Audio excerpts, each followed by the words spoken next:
परत त्याच लोकांच्या आठवणी.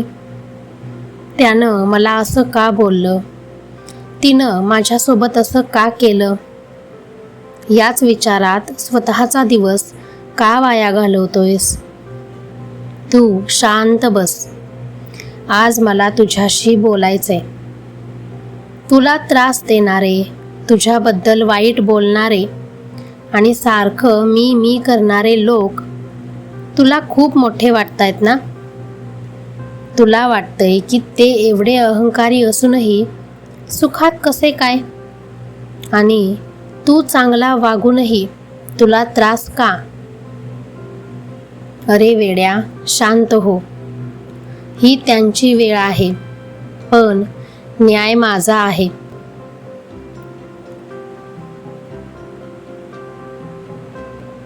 जे लोक आज सत्तेच्या, पैशाच्या किंवा रूपाच्या घमेंडीत तुला तुच्छ लेखतात ना, त्यांच्याकडे बघून तू डगमगू नकोस. अहंकार हा त्या फुग्यासारखा असतो जो दिसायला खूप मोठा दिसतो, पण त्यात फक्त हवा असते. एक छोटीशी टाचणी सुद्धा तो फुगा फोडायला पुरेशी असते. ज्या लोकांना वाटतं की मी आहे म्हणून हे जग चाललंय, मी केलं म्हणून हे घर चालतंय, त्यांना वाटू दे. तो त्यांचा भ्रम आहे. ज्या दिवशी मी त्यांच्या डोक्यावरचा माझा हात बाजूला करीन ना, त्या दिवशी त्यांना स्वतःची सावली सुद्धा ओळखणार नाही. निसर्गाचा नियम आहे लेकरा.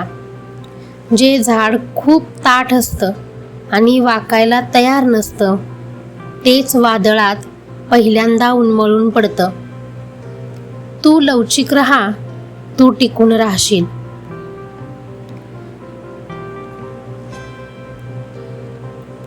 तुला वाटतंय त्यांनी तुझं मन दुखावलं, तुला फसवलं, मग मी गप्प का?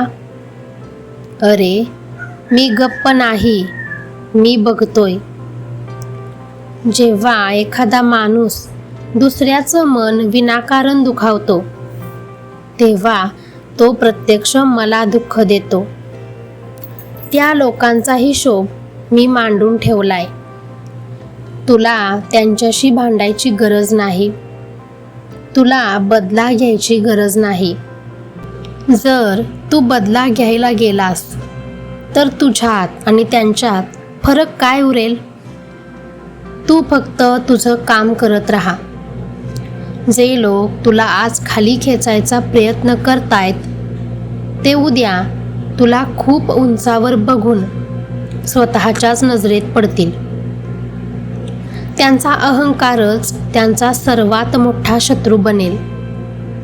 तू बघशीलच, त्यांचा हा मीपणा त्यांना अशा ठिकाणी नेऊन सोडेल जिथे त्यांना सावरणारा कोणी नसेल. अरे लेकरा, तुला वाटतं ना की ते लोक तुला फसवून जिंकले, पण तुला माहिती नाही, ते जिंकलेले नाहीत, तर ते त्यांच्या कर्माच्या जाळ्यात अडकले आहेत. आयुष्यात एक गोष्ट नेहमी लक्षात ठेव. कुणाचं तरी मन दुखावून मिळवलेलं सुख हे कधीच टिकत नाही.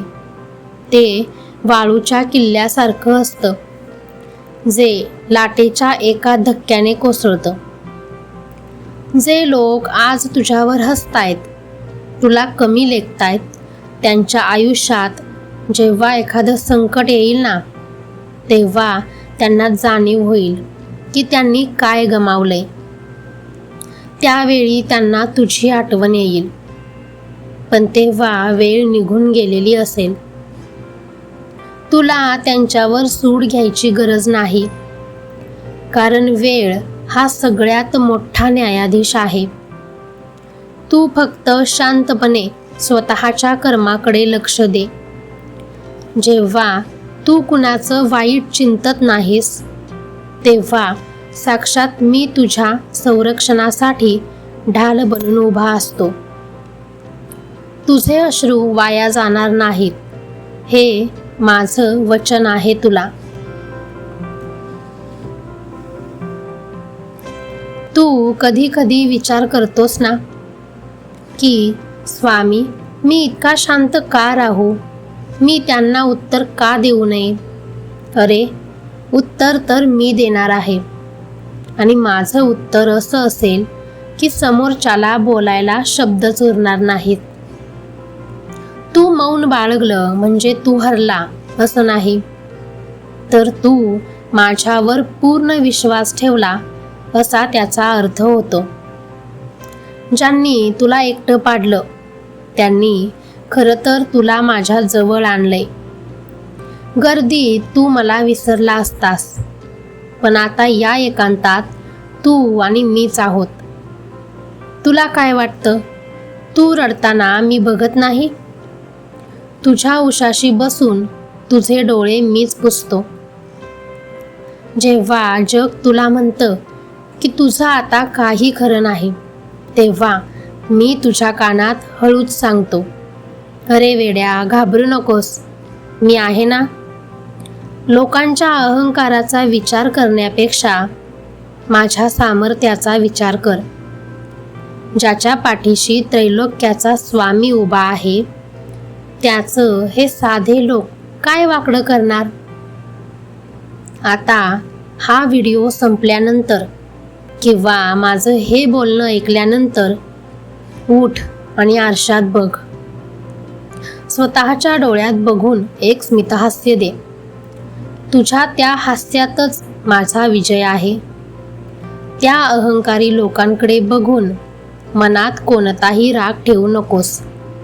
उलट त्यांच्यावर दया कर, कारण त्यांना माहिती नाही की ते कोणाच्या लेकराला त्रास देत आहेत. आजपासून तू एक नवीन सुरुवात कर. जुनं सगळं माझ्या चरणी अर्पण कर. जो त्रास झाला, जो अपमान झाला, तो विसरून जा. मी तुला एक नवीन रस्ता दाखवतोय. त्या रस्त्यावर चालताना तुला कधीही एकटं वाटणार नाही. तू फक्त श्रद्धेची साथ सोडू नकोस. जा, आता निर्धास्त हो. तुझ्या घराच्या उंबरट्यावर माझा पहारा आहे. तुझ्या कामात माझा आशीर्वाद आहे आणि तुझ्या काळजात माझं स्थान आहे. पुन्हा कधीही स्वतःला एकटं समजू नकोस. मी तुझ्या सोबत आहे, तुझ्या समोर आहे, तुझ्या मागे आहे आणि तुझ्या कायम पाठीशी आहे.